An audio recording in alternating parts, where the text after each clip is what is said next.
Es nesaskatu šobrīd ekonomisku pamatojumu, pieņemsim, sev iegādāties elektromobiļu. Neviens.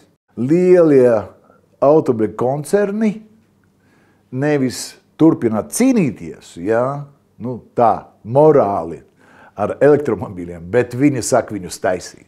Problēma gan, ka Eiropa to ir nogulējusi, ka tie mērķi un zaļā politika ir palikusi, bet, diemžēl, mēs sākam atpalikt tai tehnoloģiju pusē.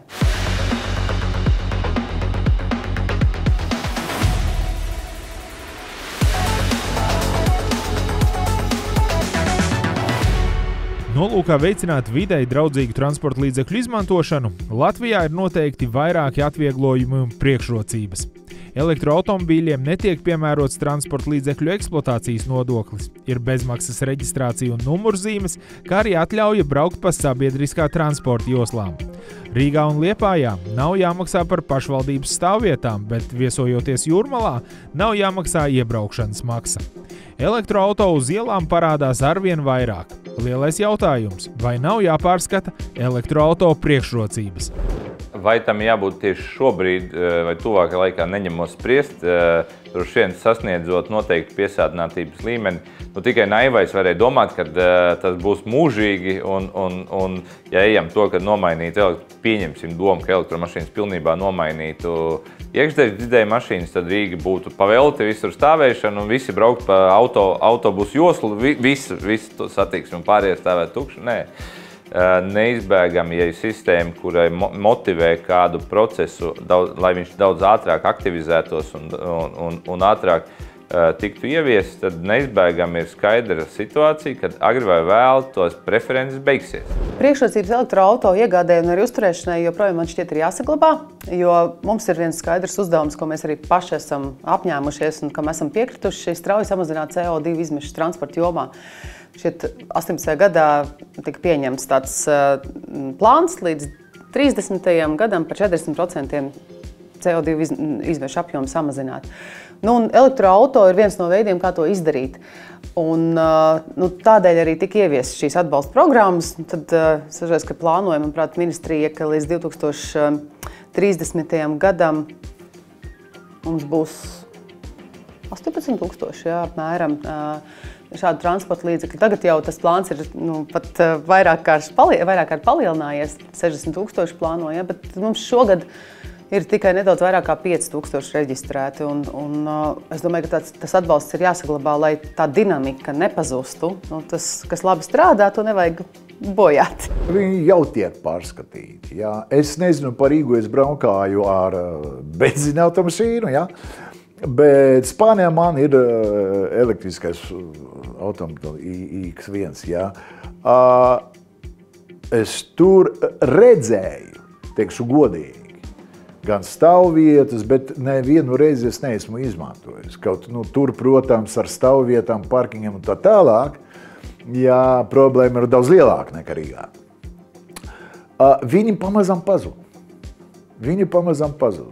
Arī tas aizpildes stācijas kaut kā nebija populāras. Skaidrs, kāpēc. Tāpēc, ka ja tu piebrauc pie elektriskā aizpildes stācijas, klasiskā variantā, tev vajag stundu nostāvēt, vai 2 stundas, kurš tur stāvēt. Bet tādā variantā, tev ir garāža, kaut kur pie mājas ir iespēja pieslēgties, tad tas ir ļoti ērti. Ko es te gribu pateikt? Viņus pārskata jau, un tas notiek kaut kā nemanāmi. Tad, kad elektromobīļi sasniedz kaut kādu kritisku līmeni, jau skaidrs, ka viņi jau ir populāri, jau viņus pērk un tā tālāk, tad tie noteikumi pazūd automātiski. Par to nav ko daudz uztraukties. Pagaidām es nesaskatu nevienu, ne tas tur 4 vai 5 tūkstoši kompensācija no mašīnas, kur maksā de facto uzreiz dārgāk nekā iekšzemes dzinēji, autobusu joslas, ne arī stāvēšana vecīgā, jo viņiem ir pilni šodien, tāpat bija jānoliek pa naudu ārpusē, kā vienmēr.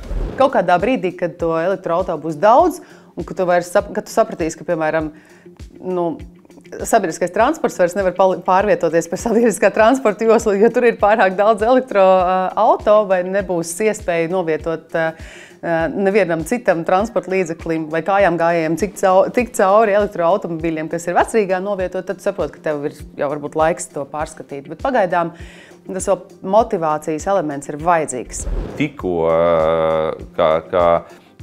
Tikko stāvvietas būs pilnas un autobusu joslas būs pilnas, tā tas tiks izslēgts. Ja, un viņš kļūst par parastu satiksmes dalībnieku. Citur tas notiek ātrāk, citur lēnāk. Kā mēs redzam, otrs piemērs ir saules paneļu uzstādīšana uz mājām. Ļoti ātri no vispārējas aktivitātes visu darām, ka tikai cilvēks nomotivētu likt uz paneļiem.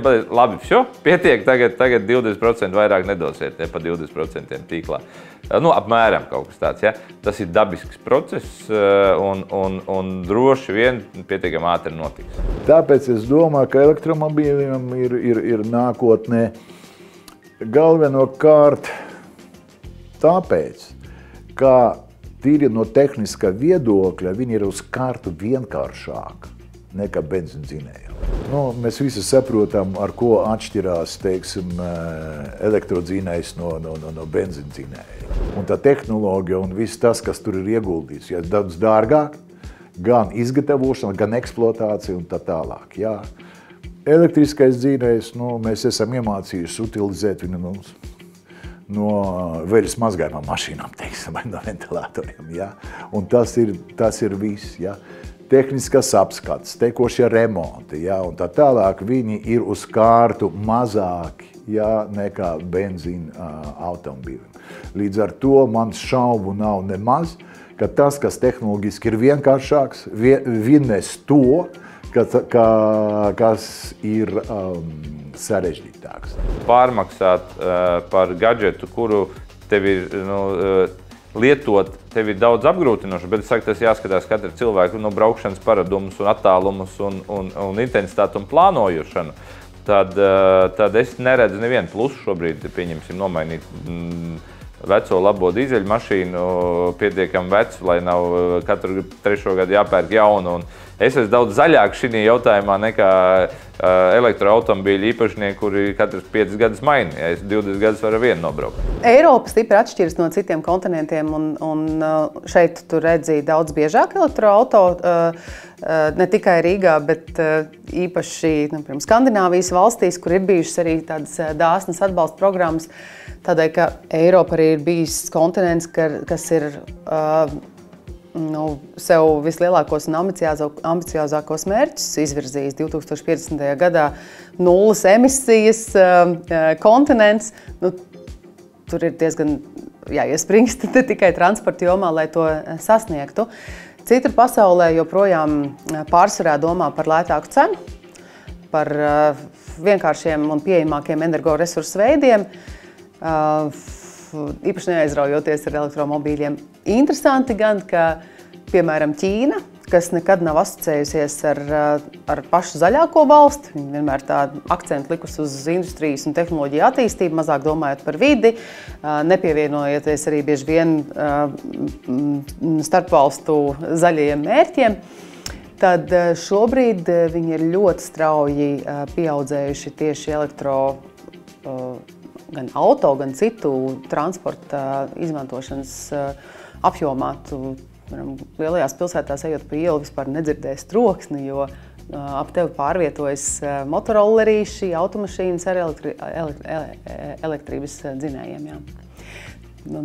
Tas ir tā uzkrītoši. Jā. Viņi ir iespējams vienā setā vēl var apsteigt Eiropu mūsu zaļo mērķu sasniegšanā. Tagad aizgāja tā neliels vilnis par to, vai tie elektromobīļi ir tik tīri, kas saka, jā, kā benzīna automobīļi.